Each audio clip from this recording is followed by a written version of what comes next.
This time in the BK, we're one-on-one with a man of the ocean who creates fantasy for his tribe and has once covered a Bob Seger track, or did he?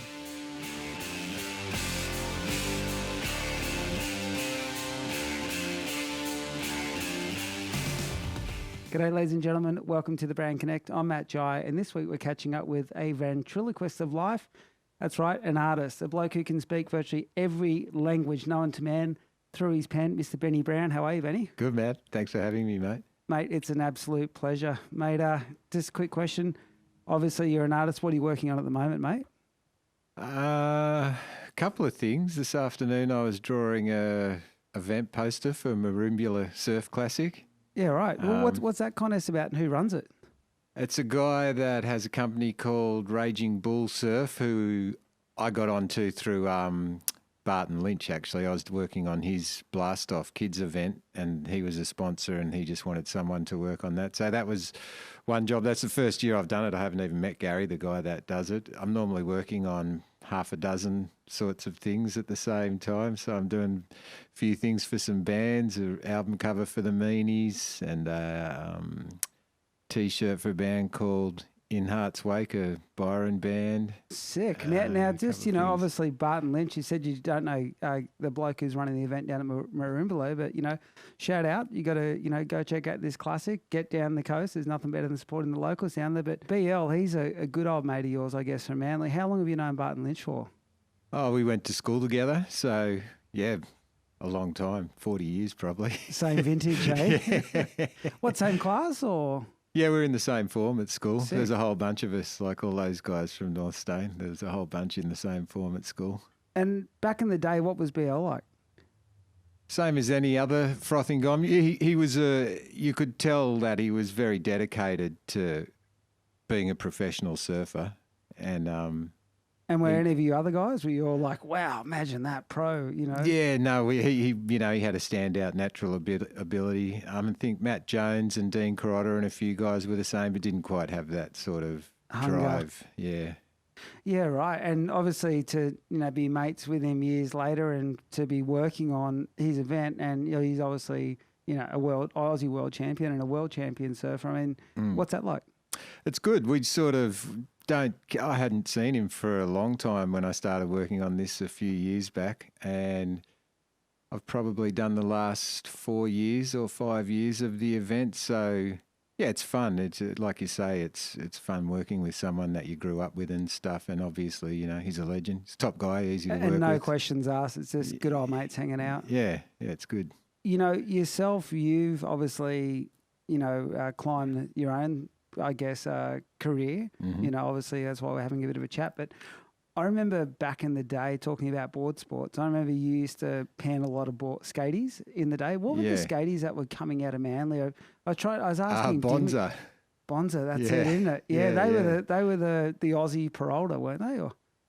No, it's quite funny because at the time, real hard. I don't know what other brands were around, but Bonza, I guess I don't want to bag him. He was a good guy, John, that did the company. But at the time they weren't, with really hardcore skaters, they weren't really their thing. Well, they looked hardcore because I remember going to your place as a grommet and thinking, I'm going to Ben Brown's house. How cool is this? Yeah. And I literally went up the stairs and gave you this book. I don't know if you remember it, but this art book.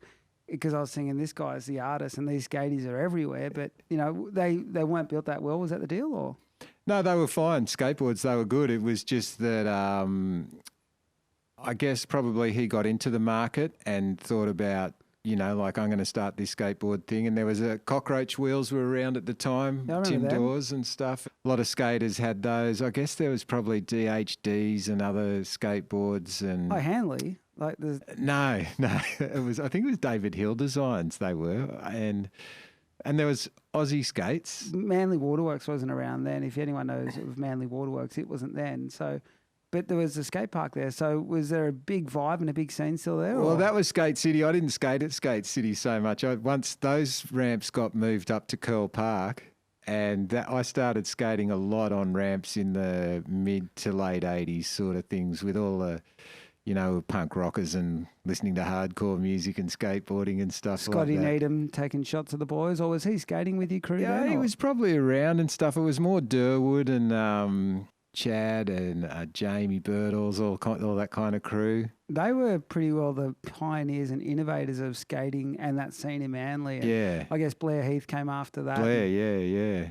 And what were you like sort of at that level then? Were you were, you know, I just enjoyed skating. I wasn't, you know, they were doing like 6 foot airs. I was just doing backside grinds. you were surfing, And I was you were older. Yeah, I was surfing it. surfing actually as well. But what I was going to say about Bonza was that the irony of all of that over time is that now people collect the decks and they're like, oh, I've scored this Bonza deck, and that they think it's the holy grail. And to me, it's kind of like, oh, they were kind of nerdy things back in the day.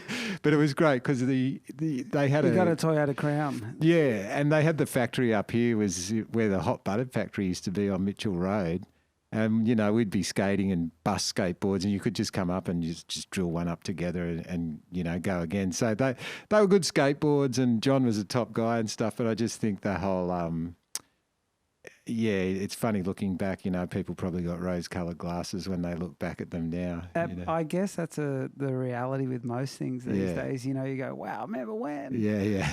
But, you know, in that time as well, I guess you were sort of starting to find your groove with music, or were you already a muso then? Or No, I guess we were just hanging around and seeing bands and things like that. And who was we? Who was the gang? there was Spiff, who ended up playing guitar in the Hellmen. And Brett Carrotta was always a real influence on that. He found a tape the other day that he came back from the States with this tape of he made up that he copied and gave to everyone that had Black Flag and all these hardcore punk bands on it, because we were listening to bands like the Scientists and the Hoodoo Gurus and seeing them, and they were local bands, but they were sort of more sort of rock and roll, you know, pointy boots and paisley shirts and long hair and stuff. And the punk stuff Brett came back with was just like Total next level, real deal. Yeah, just it was probably a bit more like us, you know, it was surfing and skateboarding and it was pretty high energy and it just appealed to us, I guess. Where was their music sort of coming out of? Like, was it East Coast? Was it West Coast America?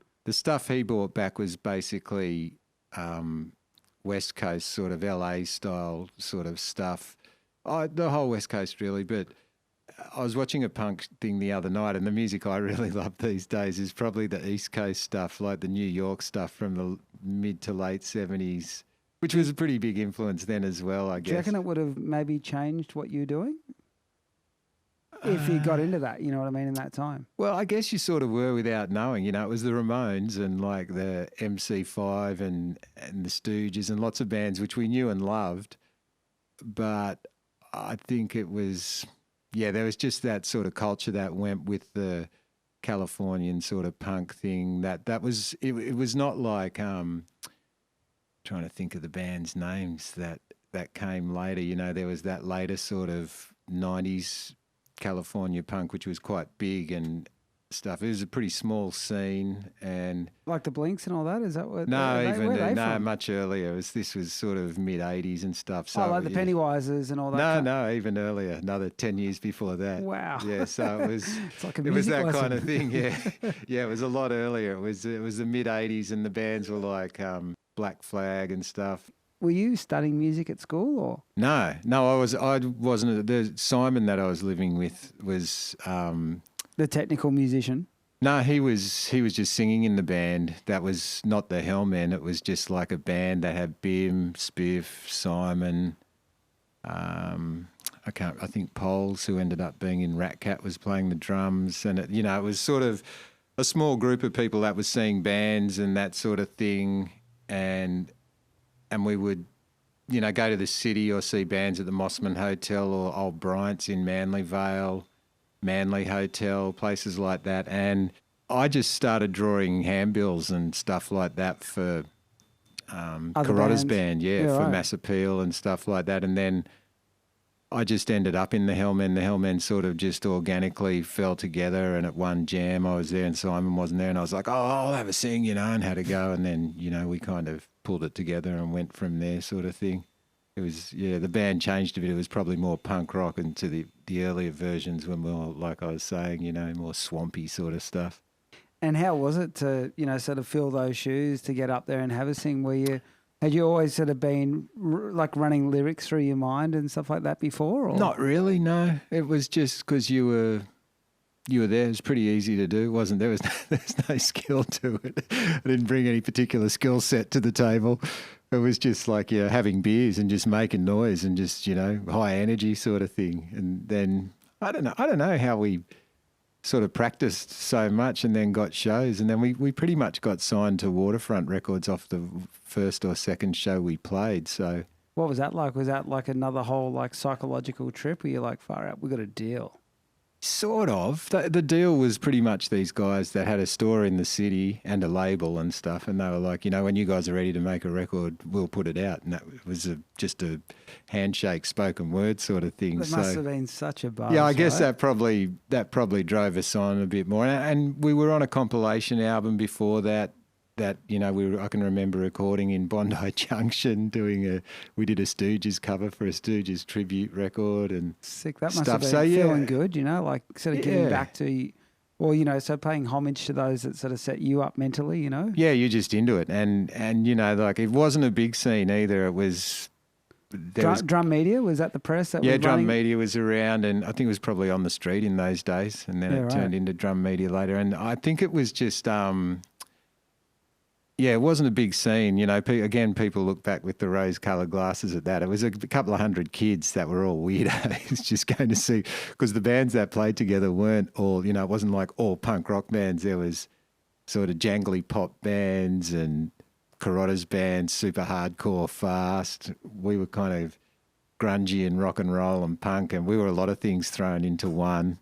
So, yeah, it was a really cool scene. You were sort of like I hate to say it, but, you know, kind of like a grin spoon that didn't really fit that one mold that, you know, like maybe we were probably a bit more eclectic and weird and stupid than those guys. Oh, it must have been a buzz though, like to go from hearing, watching, and you mentioned art obviously, so you were doing some. Yeah, so I was doing lots of handbills and posters, more and more for all different bands over the time then, yeah. And what about the art side of things? Did you how did that come about? Was that again dawdling in classrooms, or was that, you know, how were you right into your art at school? Ever since I was a kid, I loved drawing and things, and drawing at home on my knees and things like that. And I was working down the road here for Goose's T-shirts in the art department there. So that was a pretty important thing. I had before digital, because it was late 80s, early 90s, I had access to a dark room with a bromide camera and a whole art department. So I'd make these tourist T-shirts during the day for them, and then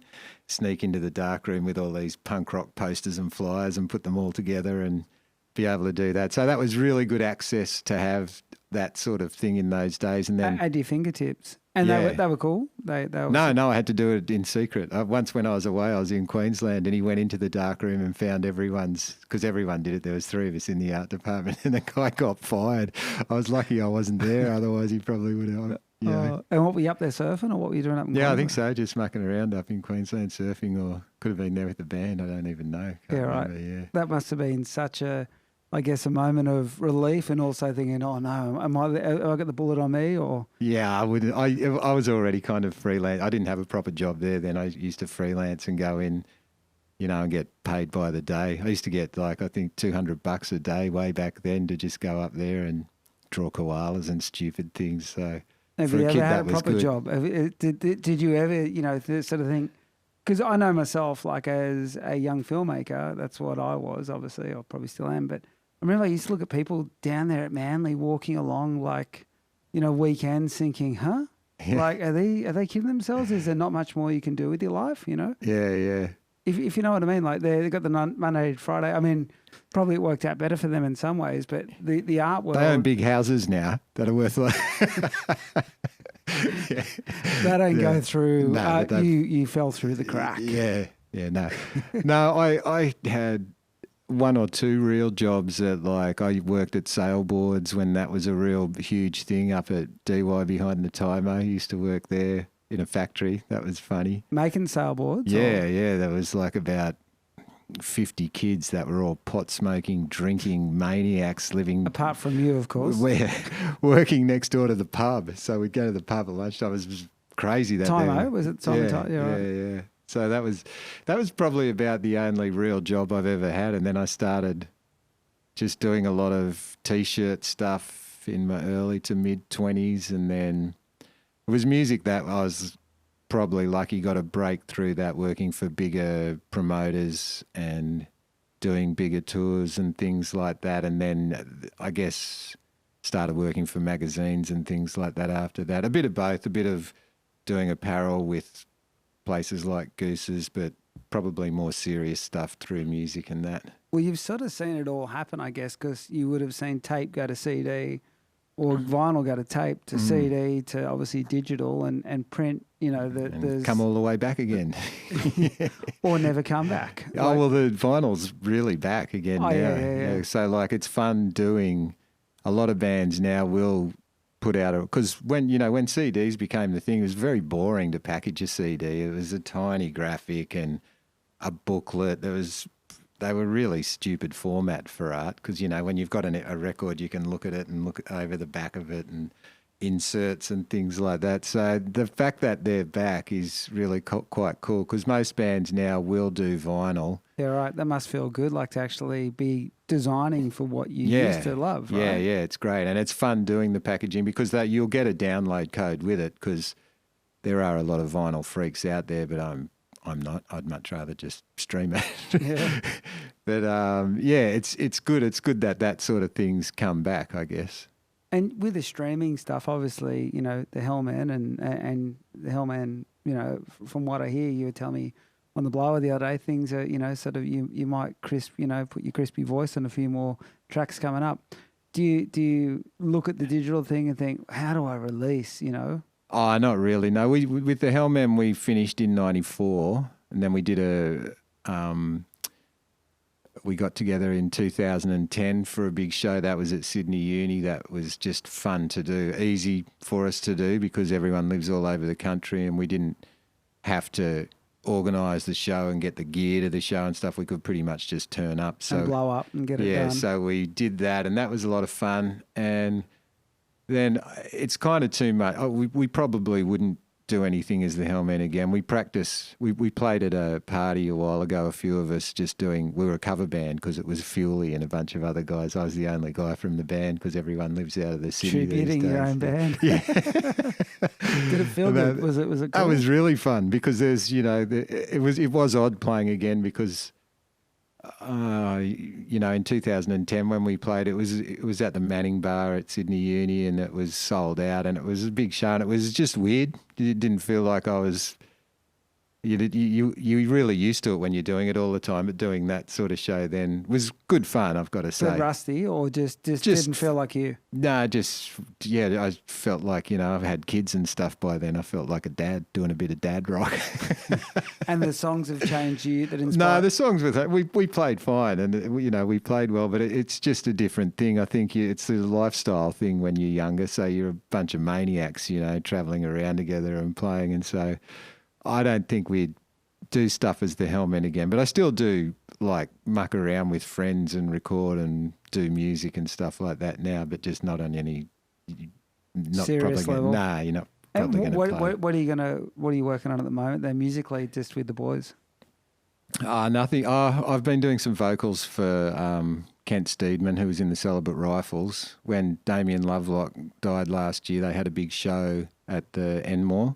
And they asked me to come and sing a few songs there, which was great fun because I really loved the Rifles growing up. And Damien was a mate of yours, obviously, through doing art and being in the scene. Yeah, I knew Kent and Paul, the drummer. Paul, their drummer, had played with the Hellmen on the last couple of shows we did.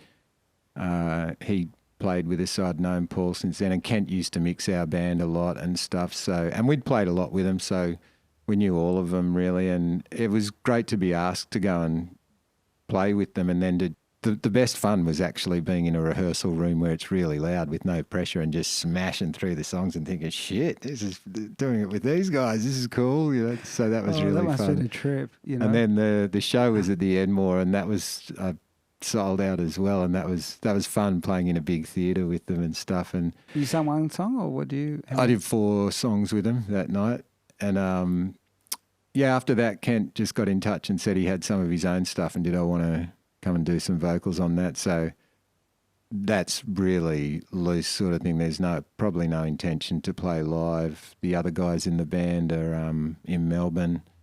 And you could be the next big YouTube thing, maybe. Yeah. Yeah, so that's just a fun thing to do. And you know, we called the Hellmen cover band the Herbal Lunatics because that was the name. Herbal Lunacy was our first record. So we'd probably do a party or something again because that was fun. Just doing, you know, we did other songs as well as Hellmen ones. We were like a cover band doing Black Flag. We played some Rifle songs, Stooges, all the classics for the old folks. Sick. Well, I tell you, I mean, obviously, you know, the name the Hellmen, it's a bit of a unique title. Not everyone. It kind of dogged us because we named the band. It was back when, you know, we were all kids at the beach and go, oh, he's a Hellman, you know. And we named the band really quickly. And then just over time, the scene we were in was pretty punk and everything, I guess, but it was very inclusive. There's a lot of girls and stuff. And the Hellmen always had this sort of overbearing, not misogynist, but just a bit too bigger than macho, real. and, you know, and we weren't like that, you know, and you'd turn up to places to play and they'd write stuff like, tonight, Hellman. It's like, oh, it's the Hellmen, but anyway, don't worry, you know. It was like, why didn't we call our band Sonic Youth or something cool, you know? You almost needed like a mascot to come out and go, I'm the Hellman, you know, or so to like speak. Duff Man. Well, I tell you, you know, must have been an interesting time, you know, in Sydney, because back then there was a lot of venues, right? Yeah. Yeah, you weren't just sort of looking at one venue going, no, we played. I look at the handbills we used to do, and we would play like 8 or 10 shows in a month, you know. Sick. And you can't. If you're a muso today, how many gigs can you play? I don't know. I think you would probably only Crowbar play sporadically, yeah, at different places. There's still definitely a scene and bands getting around, but. We were pretty lucky for the availability of venues because it was just like, I guess there was pokies and stuff around then as well, or, you know, there was... They killed it, right? Pokies came in with I think so. People say that. I think people just changed, to tell the truth. People like to find an excuse. Pokies probably did, you know, I'm sure rooms did close because they thought we'll just chuck pokies in there and make more money. But also with more media and more culture changing... Kids used to be in tribes when we were kids, you know. We were like the muso kids that were going to the city and traipse around venues and seeing bands and things like that. I think kids today are they got a foot in every camp, you know. You've got two, right? Yeah. That are on that teenage journey, is that correct? Yeah. And how old are they, man? My oldest is 15, but he's much bigger than me. So you got a man in the house, right? Another guy living in the house. And the youngest is 12, so just 2 boys that are 12 and 15, and they're both pretty into music. The oldest one's a good tuba player, so he's properly trained musician. Set of lungs. Yeah, he can play the tuba really well, but he likes guitar and rock and stuff like that these days as well. So and he's got that eclectic sort of sense, and because if he knows the classical training of music and can read notes and all that, must be pretty cool. Yeah, but it's not like, you know, he's got his sights set on anything. For the thing that he's most into is probably his PlayStation, you know what I mean? But he plays... they all are though, aren't they? Yeah, plays sport, he does all different things. I find that with all, you know, younger sort of culture of kids and young adults, it is more like, yeah, you know... People are into bands, they're into surfing, sport, just everything all at once. You know, where when we were kids, surfers were rat bags and outcasts, which was great because there wasn't too many. Well, they say, you know, I mean, no man can multitask, right? But kids can. Yeah, they do everything. So, yeah, I think it's just different. And that takes us back to the venues and that sort of thing. I think you probably just can't, it's probably just not as viable for pubs and things these days to do it how they used to. But then again, the Steyne has bands. There's bands playing. So hey, tickets these days are kind of exy. Like you go see a band and it's $45 or whatever. And if there's, I guess if you still go to a pub show though, I guess you get him for $8 or $10 maybe. I don't know. Really, well, let's think about one thing in Sydney. What's the best band you've ever seen then? Oh, ever? Yeah, like what's a couple of shows that you've played on that you supported?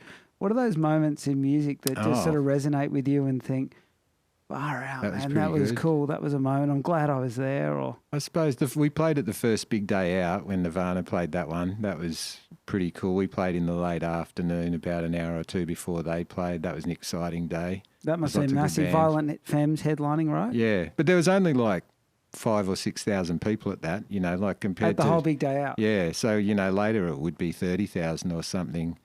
So if it was the States, it would have been like 500,000. Yeah, so huge, that was the thing.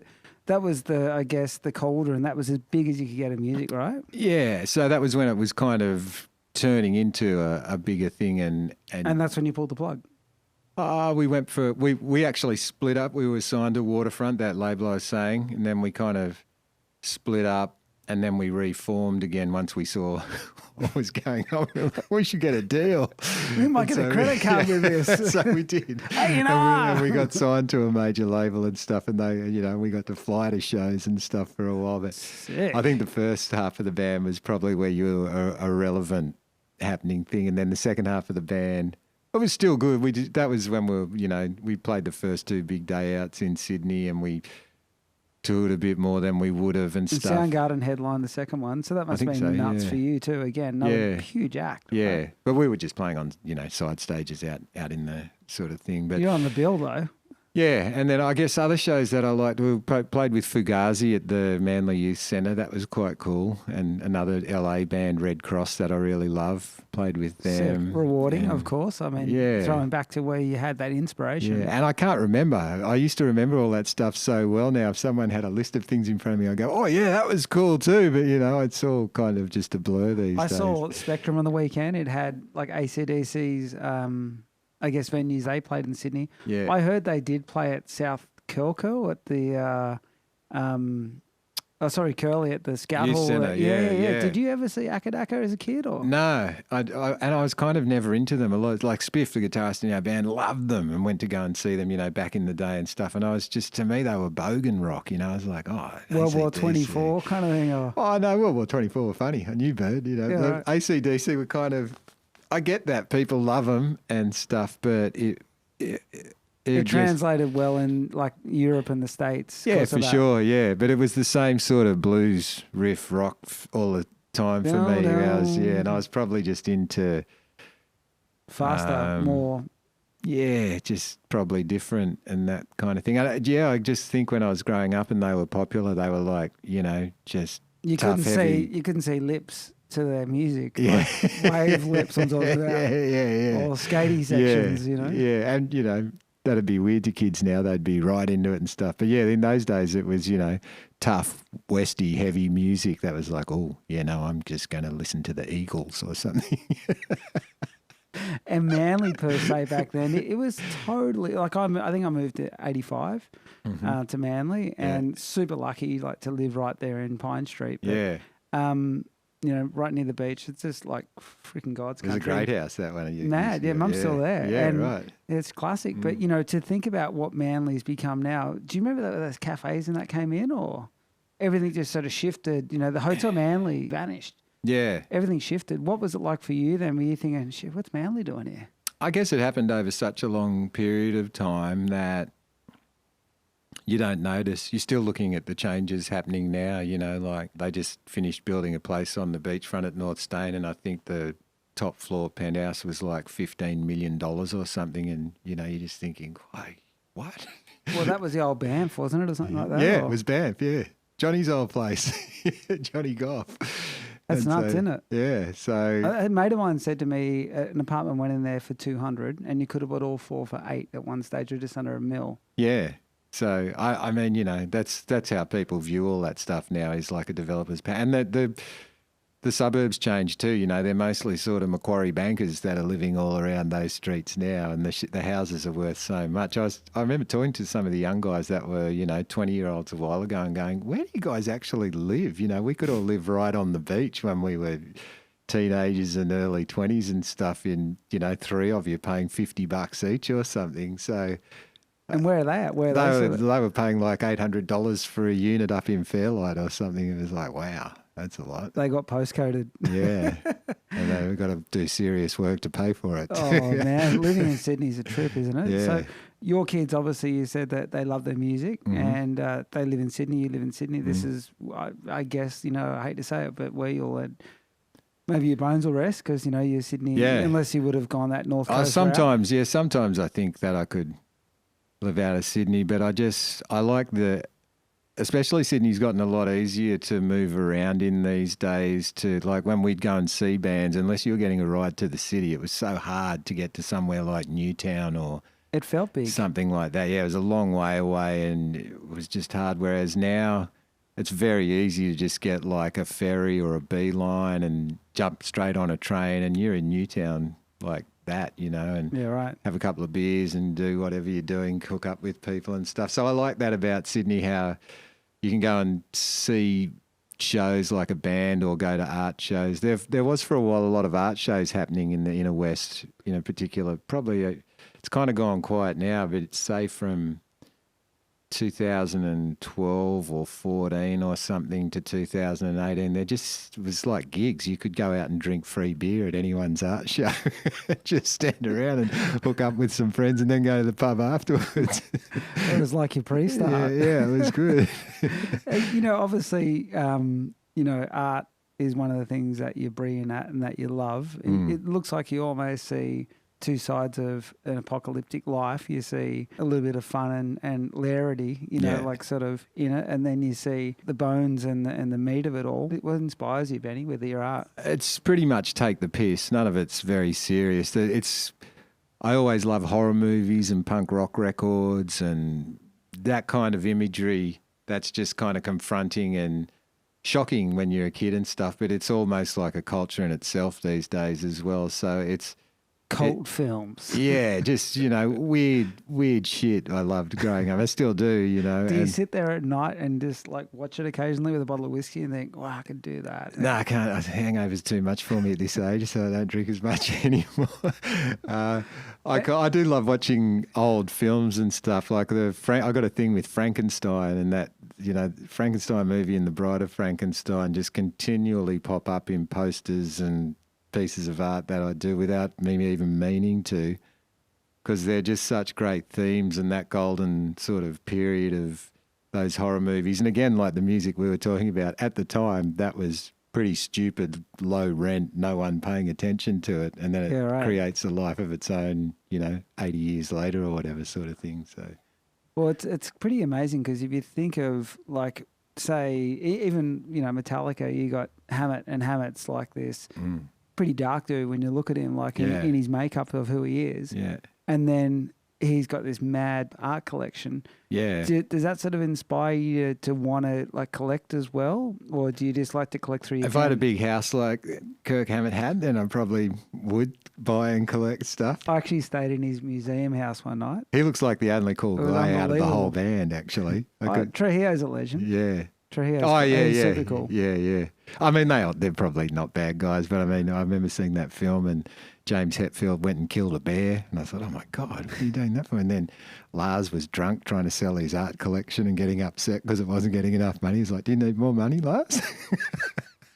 I did a poster for them just last year, actually, when they played with San Francisco Symphony. I did a poster that was for the show that they were playing that night. And in San Fran, you did the poster here, and it was it ended up being merch because they commissioned it, and then they got in touch and said, we've something's happened here, and we've done this, and they ended up doing really cool hoodies with it and t-shirts and stuff too. And then I had one for a poster for October last year. They were meant to tour and James Hetfield went back into rehab, so that didn't happen. And then just with COVID, I was doing another one for Florida, and then that the whole show got shut down, and it was just like, no, don't work for Metallica. It always goes say, wrong.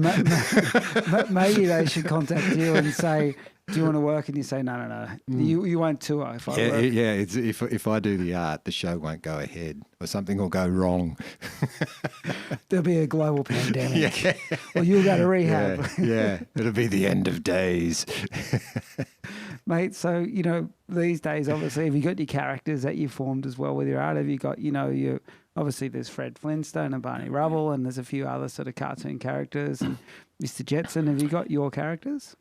No, not really. I guess you're always sort of moving forward in a way, I suppose. I kind of, the stuff I like to do are prints that I'd sell as like fine art prints and rock posters there's a real culture around rock posters in that, because bands aren't making a lot of money from records and things, they do a lot Tickets of merchandise. And t-shirts, yeah, right? Is yeah. that the So deal? it's, and posters, it was Pearl Jam, I think, that really kicked off, because there's been, like in the 60s there was great rock posters, and then in the 90s there was a bit of a run on them again, and then in the 2010s sort of thing, Pearl Jam been doing it for a long time. They'll do a different, 6-colour screen print for every single show that they do, and they have a huge collectors fan base for them. So, there's the ones at the show, and then if you design it, they'll commission you and they'll sell 200, 500 at the show, whatever. Royalties? No, they'll give you, the way you get paid is they'll send you, 100, 200, whatever. I got 400 Pearl Jam posters once, which was a Sick. bonus. And yeah. you can sell them yourself? Yeah, they sold out in 10 minutes online, 400 of them. Unreal. That's how many people just get on and say, who's tonight's artist, and Pearl Jam are next level. Pearl Jam and Eddie Vedder, everyone wants those posters, so they buy them straight away.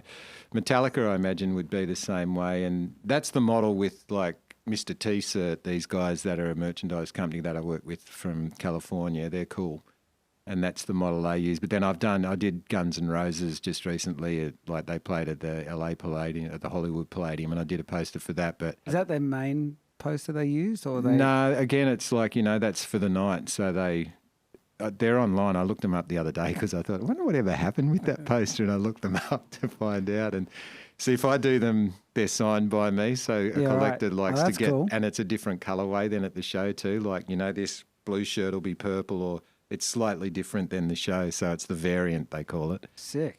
And so the collectors want to get them and stuff. I got told a long time ago, if you do a show with one bit of artwork, actually photocopy it in 7 different colours and put it on different light posts, and people think that they're going to your show 7 different ways, and you'll drag them in. Did that work? I don't know. That sounds pretty trippy. That sounds like 6 degrees of separation. Well, Benny, this time of the show, we'd like to do a couple of shout-outs. I'd like to, sort of do a shout-out myself this evening. I got 2 shout-outs. I'm allowing myself 2 shout-outs this week. 2 shout-outs. First of all, I'd like to do a shout-out to my mum for moving to Manly, because I never would have met Mr. Benny Brown, which is pretty rare, which is all time. Good on you, Mrs. Jai. Crookshanks these days. Yeah. And the other shout out is I'll do a shout out to my stepdad as well, Clive. You're a legend. I guess you've kept us in Manly and kept us in good track and good steed. And mate, there is nothing better than, giving back to those you love. Benny, over your shoulder here, who would you like to give a shout out to? Oh, probably my wife, Yanni. I think I'd probably be homeless, destitute, and probably not be here now. No, Yanni keeps us going, like my family and stuff. And I guess my mum, she's still in Seaforth and stuff. So sick. So did you grow up in Seaforth then? No, I grew up in Mossman. Yeah. How'd she end up in Seaforth? She just went to the family house, got sold in about 1990. She just moved to Seaforth then. We were sort of, all the kids were living over the Spit Bridge. But the irony is I'm living back in Mossman now because the kids are at Mossman High. Yeah, right, and, full circle. Yeah, I don't. At first I wasn't that keen on it, but it's actually, we live at Chinaman's Beach and it's really nice. Sick. We just got a little cottage that we found down there. So, we didn't buy it. We're renters. Yeah, right. Yeah, right. Cool, Benny. I like it. And, it's funny because we talked the other day, and my wife's a concert pianist or former concert pianist, and I was saying to her after you and I had a chat, I said, look, I was chatting to my mate, and he said advice to son, be a builder. And I managed to say to Katie, I was like, okay, he can't go to the conservatorium, and he can't be a filmmaker. but why can't they? Nah, he could. I mean, if he wanted to, then it'd be the same. My parents were like that too. They never, said you must do this or you must do that. And my brother's like a stained glass artist as well. That's gone in and out of that over the years, and he's doing it again now and going really well. So it's more satisfying to follow an artistic sort of lifestyle. As we were saying, if we'd have bought a house in Manly, we might have been rich, but we would have missed all those surfs and been at work poor, in the mentally, physically. We wouldn't have had much of a lifestyle. So we've been pretty rich in lifestyle, just don't have much to show for it. Mate, what's the one Hellmen track that sort of would you love to sort of look back on and think, I'm glad we recorded that. I'm glad we wrote it. That's my favourite track. Oh, I don't know, because they're all quite different, from with the bands sort of span different sounds and stuff. We did a really funny record for recording for a Christmas album one year of a Bob Seger song that came out really well. I'd probably play that. Good old Bob Seger. Yeah. What was it? What's it called? It's called Santa's Got a Brand New Bag. It was a cover of Bob Seger, but I think someone else, it was probably like a soul song, like a Motown thing or something originally. Someone will pick me up on that and go, oh, so-and-so wrote that originally. Where's our royalties? Yeah. So, you could do them some art. That could be a payback. You could say, look, I'll just see you next couple of band places. Yeah, I'd love to have a Motown release.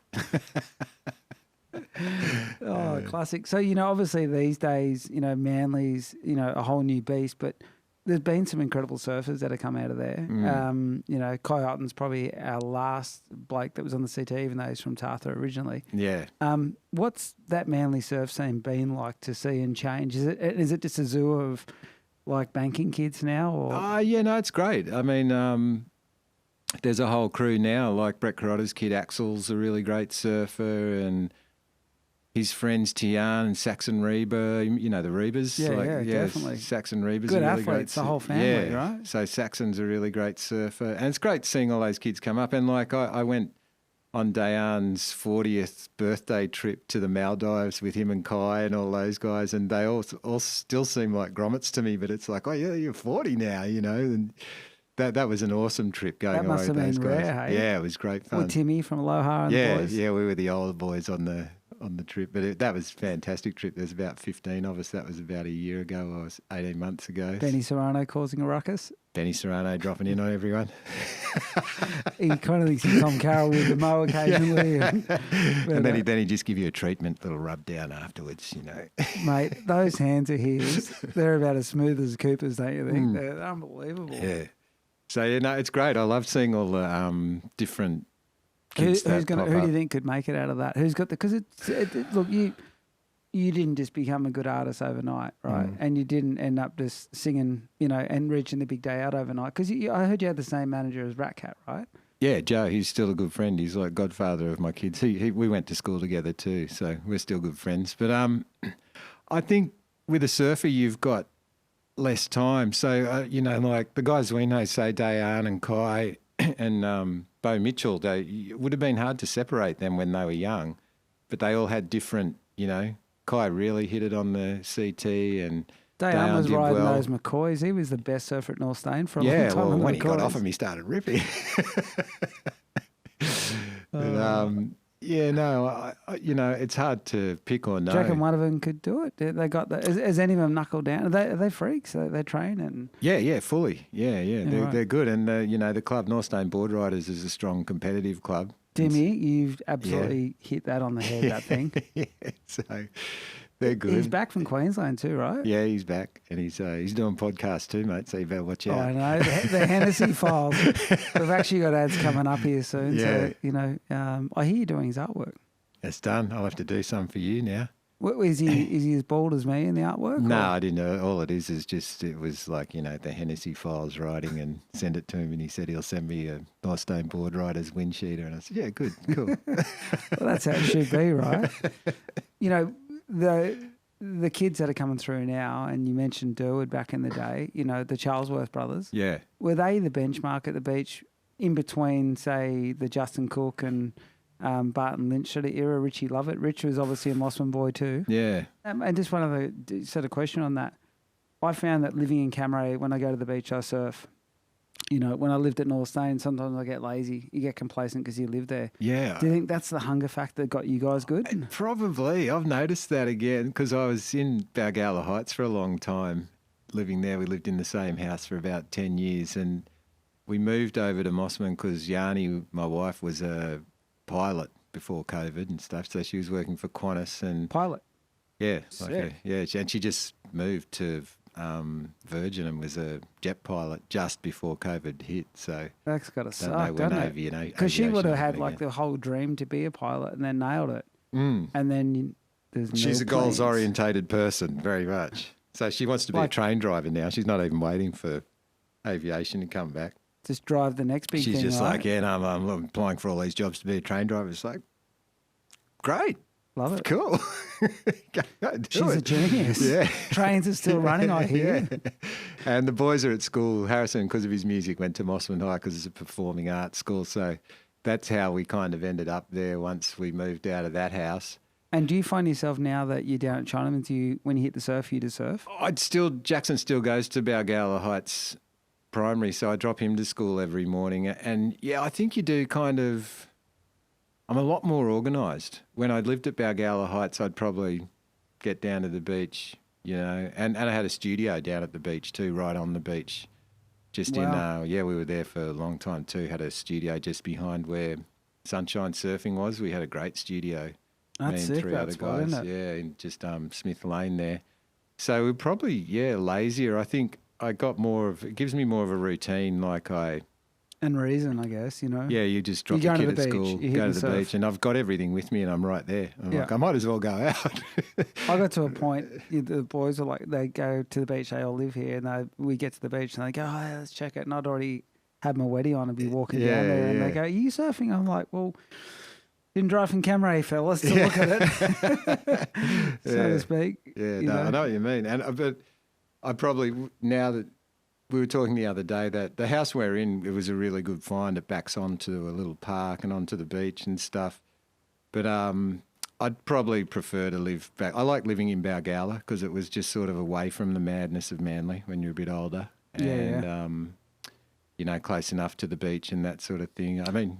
Because my office in Brookie, you know, studio, you know, the big, bad studio. Massive. It's huge.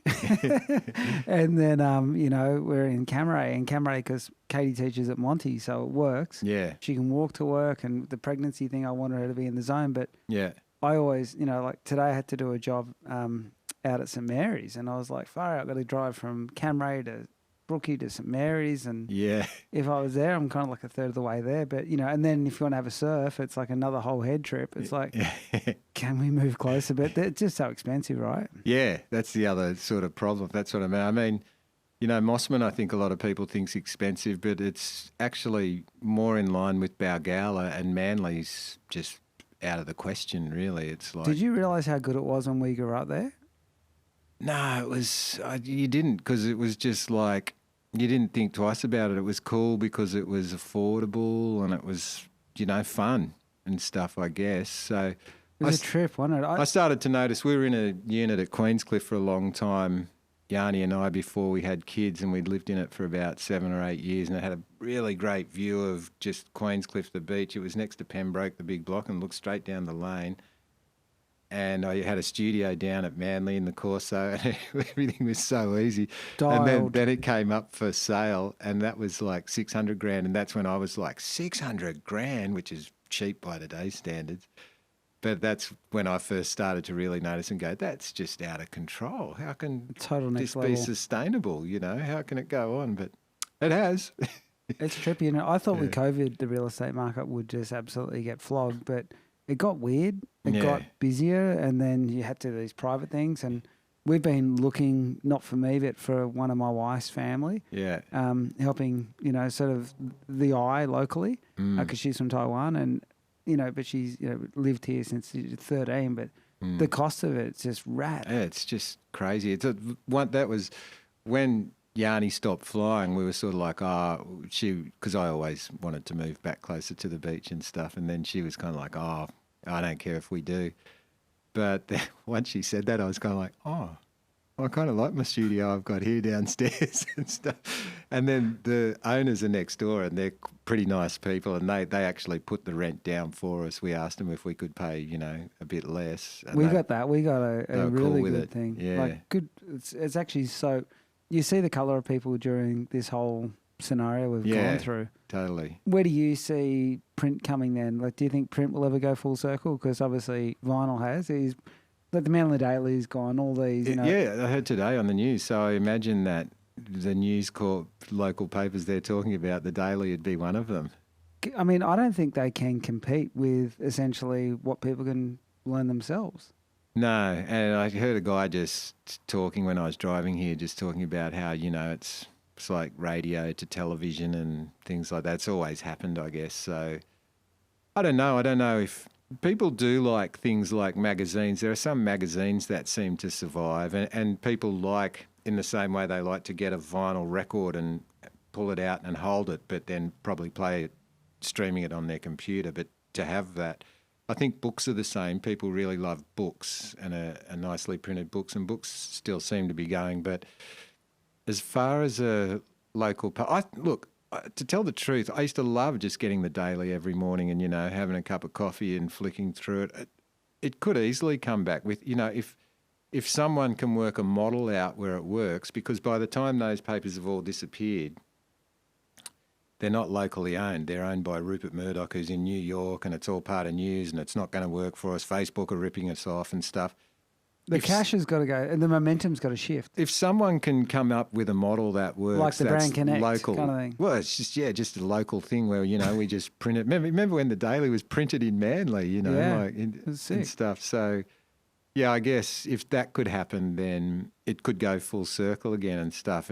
But who knows? Mm. Yeah. Well, I'll tell you, Ben, it's pretty cool that you've, obviously spent your lifetime feeling out where you want to go. And, obviously as an artist, as both a musician, and I know, it's down to tickets and T-shirts and you don't tour, so it's probably hard to see, a financial... I've played in bands for 20 years. I don't know, Yeah. That was a fun thing as a kid. The main thing for me is just doing like visual art, really. That was, and I knew that back then. I knew that it wouldn't be a career when I was a kid, so Yeah, right. I kind of stopped doing it to just like concentrate on doing visual art. So On the Benny Brown yeah, I art. wouldn't even call myself a musician, to tell the truth, Matt.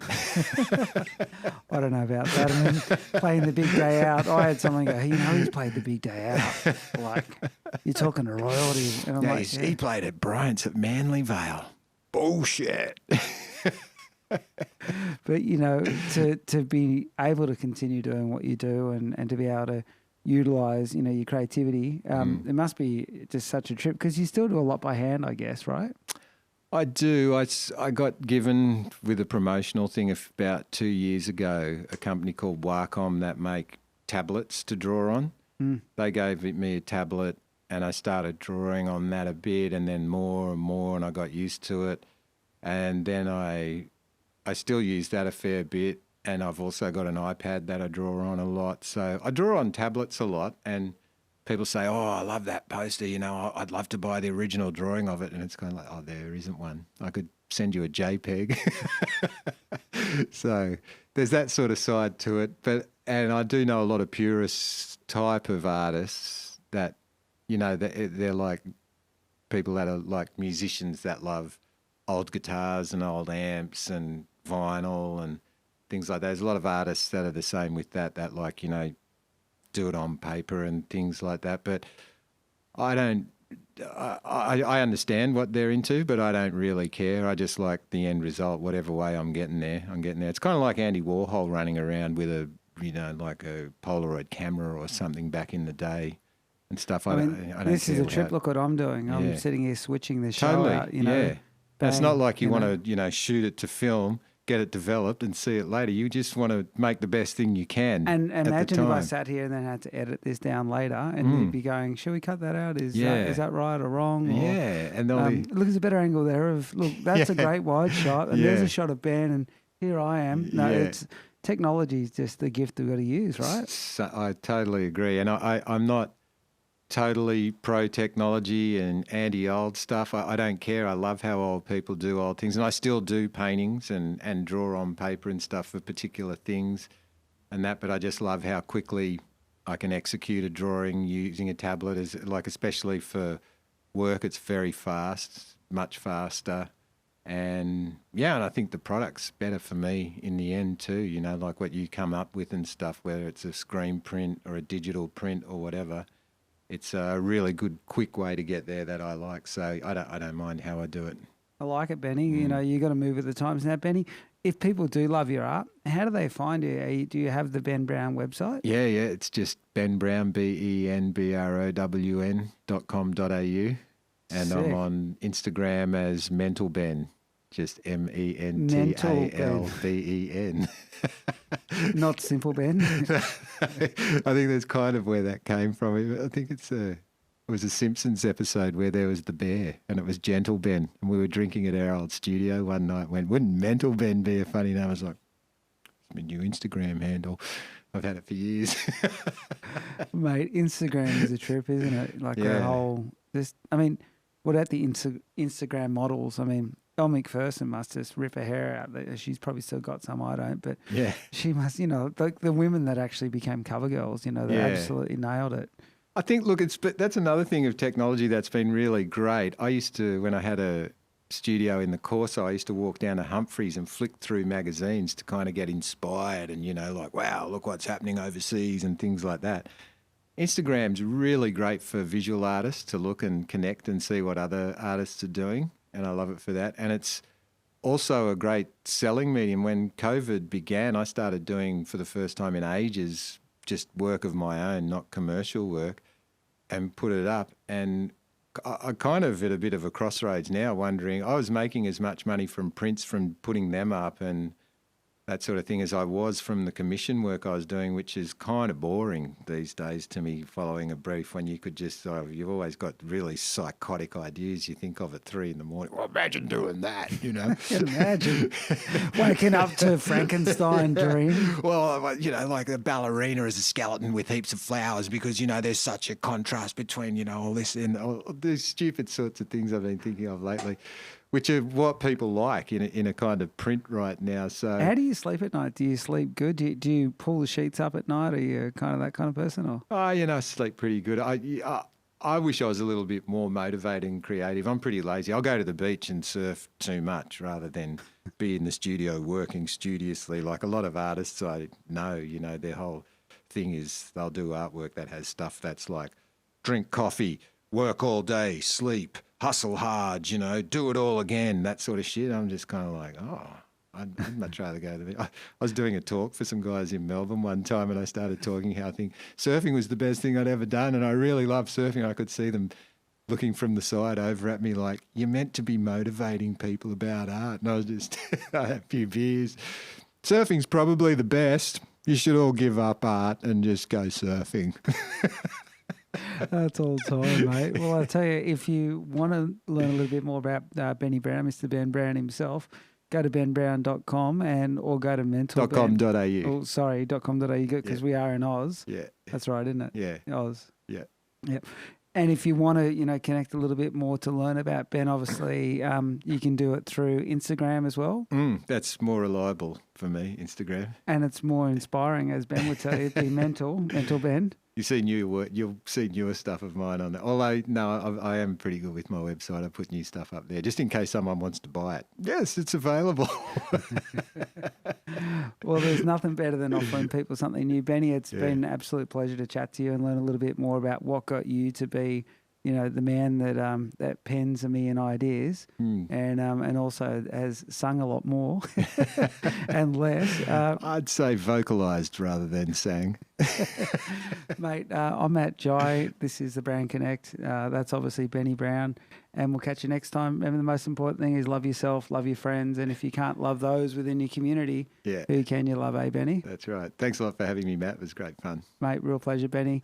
Catch you soon on the Brown Konnect. Take care of yourself. The BK was proudly brought to you by Brown Konnects, made possible by the support of Paulie B, Future Signage and others.